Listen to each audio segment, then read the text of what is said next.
शुक्लाम्बरधरम् विष्णुम् शशिवर्णम् चतुर्भुजम् प्रसन्नवदनम् ध्यायेत् सर्वविघ्नोपशान्तये व्यासम् वसिष्ठनप्तारम् शक्तेः स्तोत्रमकल्मषम् पराशरात्मजम् वन्दे शुकतातम् तपोनिधिम् व्यासाय विष्णुरूपाय व्यासरूपाय विष्णवे नमो वै ब्रह्मनिधये वासिष्ठाय नमो नमः अविकाराय शुद्धाय नित्याय परमात्मने सदैकरूपरूपाय विष्णवे सर्वजिष्णवे यस्य स्मरणमात्रेण जन्म संसारबन्धनात् विमुच्यते नमस्तस्मै विष्णवे प्रभविष्णवे ॐ नमो विष्णवे प्रभविष्णवे श्रीवैशम्पायन उवाच श्रुत्वा धर्मानशेषेण पावनानि च सर्वशः युधिष्ठिरः शान्तनवम् पुनरेवाभ्यभाषत युधिष्ठिर उवाच किमेकम् दैवतम् लोके किम् वाप्येकम् परायणम् स्तुवन्तः कङ्कमर्चन्तः प्राप्नुयुर्मानवा शुभम् को धर्मः सर्वधर्माणाम् भवतः परमो मतः किम् जपन्मुच्यते जन्तुर्जन्म संसारबन्धनात् श्रीभीष्म उवाच जगत्प्रभुम् देवदेवमनन्तम् पुरुषोत्तमम् स्तुवन्नाम सहस्रेण पुरुषस्तततोत्थितः तमेव चार्चयन् नित्यम् भक्त्या पुरुषमव्ययम् ध्यायम् स्तुवन् नमस्यम् च यजमानस्तमेव च अनादिनिधनम् विष्णुम् सर्वलोकमहेश्वरम् लोकाध्यक्षम् स्तुवन् नित्यम् सर्वदुःखातिगो भवेत् ब्रह्मण्यम् सर्वधर्मज्ञम् लोकानाम् कीर्तिवर्धनम् लोकनाथम् महद्भूतम् सर्वभूतभवोद्भवम् एष मे सर्वधर्माणाम् धर्मोऽधिकतमो मतः यद्भक्त्या पुण्डरीकाक्षम् स्तवैरच्चेन्नरः सदा परमम् यो महत्तेजः परमम् यो महत्तपः परमम् यो महद्ब्रह्म परमम् यः परायणम् पवित्राणाम् पवित्रम् यो मङ्गलानाम् च मङ्गलम् दैवतम् देवतानाम् च भूतानाम् यो व्ययक्तिदा यतः सर्वाणि भूतानि भवन्त्यादियुगागमे यस्मिंश्च प्रलयम् यान्ति पुनरेव युगक्षये तस्य लोकप्रधानस्य जगन्नाथस्य भूपते विष्णोर्नाम सहस्रम् मे शृणु पापभयापहम् यानि नामानि गौणानि विख्यातानि महात्मनः ऋषिभिः परिगीतानि तानि वक्ष्यामि भूतये ऋषिर्नाम्नाम् सहस्रस्य वेदव्यासो महामुनिः छन्दोऽनुष्टुप् तथा देवो भगवान् देवकीसुतः अमृताम् शुद्धवो बीजम् शक्तिर्देवकी नन्दनः त्रिसामाहृदयम् तस्य शान्त्यर्थे विनियुज्यते विष्णुम् जिष्णुम् महाविष्णुम् प्रभविष्णुम् महेश्वरम् अनेकरूपदैत्यान्तम् नमामि पुरुषोत्तमम्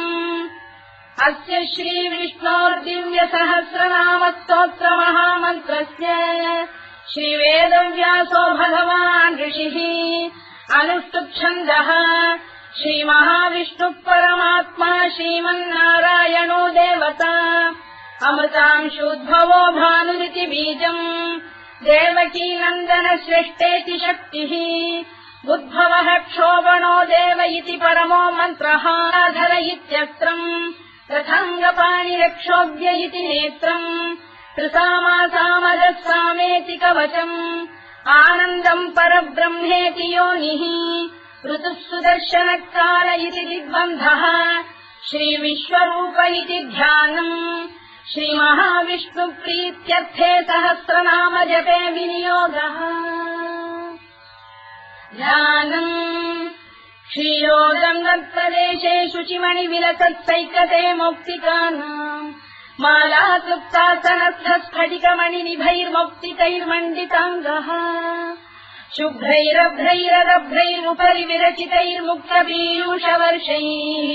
आनन्दीनः पुनीयादरिनलिन गदा शङ्खपाणिर्मुकुन्दः भूः पादौ यस्य नाभिर्विहरसुरनिलश्चन्द्रसूर्यौ च नेत्रे कर्णावाशा शिरोद्यौर्मुखमपि दहनो यस्य वास्तेयमब्धिः अन्तस्थम् यस्य विश्वम् सुरनरखगो भोगि गन्धर्वदैत्यैः चित्रम् रम्यते तम् त्रिभुवन वपुषम् विष्णुमीशम् नमामि। ॐ नमो भगवते वासुदेवाय। शान्ताकारम् भुजगशयनम् पद्मनाभम् सुरेशम् विश्वाधारम् गगनसदृशम् मेघवर्णम् शुभाङ्गम् लक्ष्मीकान्तम् कमलनयनम् योगिधृध्यानगम्यम् वन्दे विष्णुम् भवभयहरम् सर्वलोकैकनाथम् मेघश्यामम् पीतकौशेयवासम् श्रीवत्साङ्कम् कौस्तुभोद्भासिताङ्गम् पुण्योपेतम् पुण्डरीकायताक्षम् विष्णुम् वन्दे सर्वलोकैकनाथम्। नमः समस्तभूतानामादिभूताय भूभृते अनेकरूपरूपाय विष्णवे प्रभविष्णवे सशङ्खचक्रम् सकिरीटकुण्डलम् सपीतवस्त्रम् सरसीरुभेक्षणम् सहारवक्षस्थलशोभिकौस्तुभम् नमामि विष्णुम् शिरसा चतुर्भुजम् छायायाम् पारिजातस्य हेमसिंहासनोपरि आसीनमम्बुदश्याममायताक्षमलङ्कृतम् चन्द्राननम् चतुर्बाहुम् श्रीवत्साङ्कितवक्षसम् रुक्मिणी सत्यभामाभ्याम् सहितम् कृष्णमाश्रये।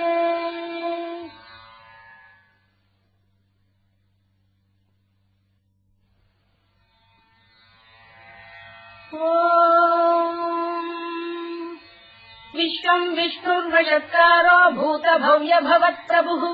भूतकृद्भूतभृद्भावो भूतात्मा भूतभावनः भूतात्मा परमात्मा च मुक्तानाम् परमागतिः अव्ययः पुरुषः साक्षी क्षेत्रज्ञोऽक्षर एव च योगो योगविदाम् नेता प्रधानपुरुषेश्वरः नारसिंहवपुः श्रीमान् केशवः पुरुषोत्तमः सर्वः शर्वः शिवस्थाणुर्भूतादिर्निधिरव्ययः सम्भवो भावनो भक्ता प्रभवः प्रभुरीश्वरः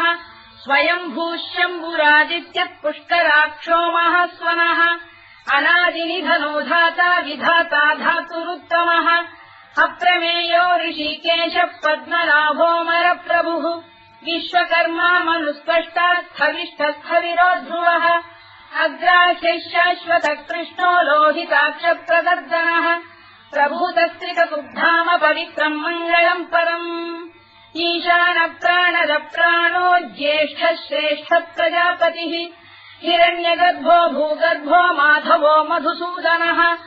ईश्वरो विक्रमी धन्वी मेधावी विक्रमक्रमः अनुत्तमो दुराधर्षः कृतज्ञः कृतिरात्मवान् सुरेशः शरणम् शर्म विश्वरेता प्रजाभवः अधः संवत्सरो व्यालप्रत्ययः सर्वदर्शनः अजः सर्वेश्वरः सिद्धः सिद्धिः सर्वादिरच्युतः वृषाकपिरमेयात्मा सर्वयोगविनिसृतः वसुर्वसुमनः सत्यः समात्मा संविदः समः अमोघः पुण्डरीकाक्षो वृषकर्मा वृषाकृतिः रुद्रो बहुशिरा बभ्रुर्विश्वयोनिः शुचिश्रवाः अमृतः शाश्वतस्थाणुर्वरारोहो महातपाः सर्वगः सर्वविद्वानुर्विश्वरवित्कविः लोकाध्यक्षः सुराध्यक्षो धर्माध्यक्षः कृताकृतः चतुरात्मा चतुर्व्यूहश्चतुर्दंष्टश्चतुर्भुजः भ्राजिष्णुर्भोजनम् भोक्ता सहिष्णुर्जगदादिजः अनभो विजयो जेता विश्वयोनिः पुनर्वसुः उपेन्द्रो वामनः प्रांशुरमोघः शुचिरूर्जितः अतीन्द्रः सङ्ग्रहः सर्गो धृतात्मा नियमो यमः वेद्यो वैद्यः सदा योगी वीरः माधवो मधुः अतीन्द्रियो महामायो महोत्साहो महाबलः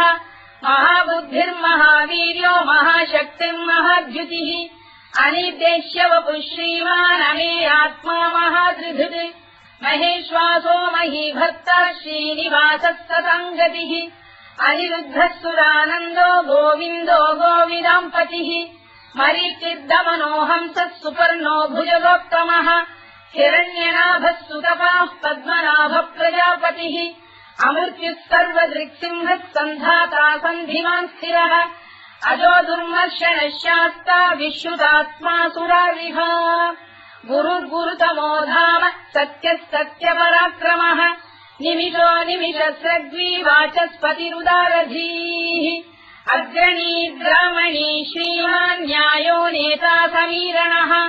सहस्रमूर्धा विश्वात्मा सहस्राक्षः सहस्रपात् आवर्तनो निवृत्तात्मा संवृतः सम्प्रवर्धनः अधः संवत्तको गम्भीरनिरोधरणीधरः सुप्रसादप्रसन्नात्मा विश्वधृत् विश्वभुग्विभुः सत्कर्ता सत्कृतः साधुर्जन्धुर्नारायणो नरः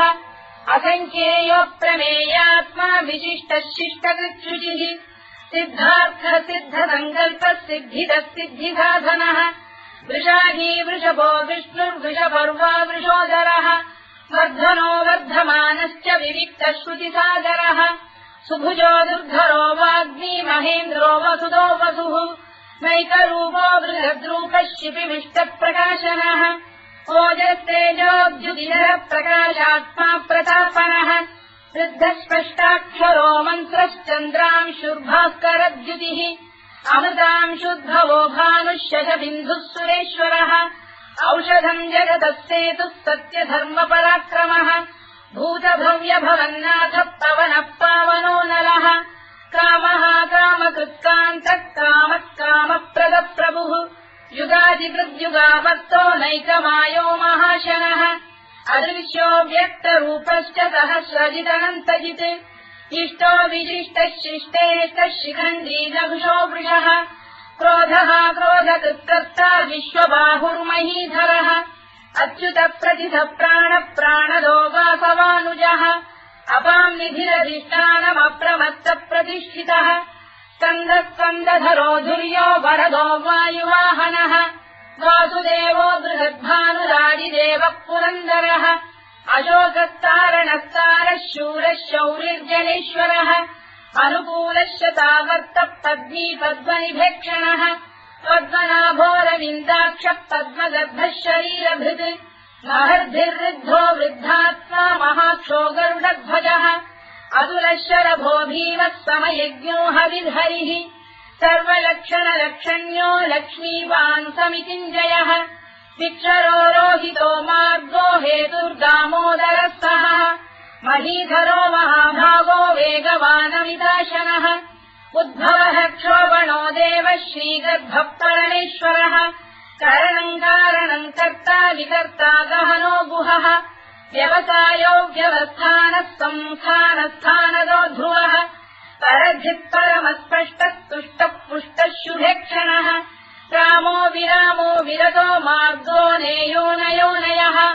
वीरः शक्तिमताम् श्रेष्ठो धर्मो धर्मविदुत्तमः वैकुण्ठः पुरुषः प्राणः प्राणदः प्रणवप्लुतुः हिरण्यगर्भः शत्रुघ्नो व्याप्तो वायुरधोक्षजः ऋतुः सुदर्शनकालः परमेष्ठी परिग्रहः उग्रः संवत्सरो दक्षो विश्रामो विश्वदक्षिणः विस्तारस्थावरस्थाणुप्रमाणम् बीजमव्ययम् अर्थोऽनर्थो महाकोशो महाभोगो महाधनः अनिर्विण्णस्थविष्ठो भूर्धर्मयूपो महामखः नक्षत्रनेमिर्नक्षत्री क्षमः क्षामः समीहनः यज्ञयुज्यो महेज्यश्च क्रतुः सत्रम् सदाम् गतिः सर्वदर्शी विमुक्तः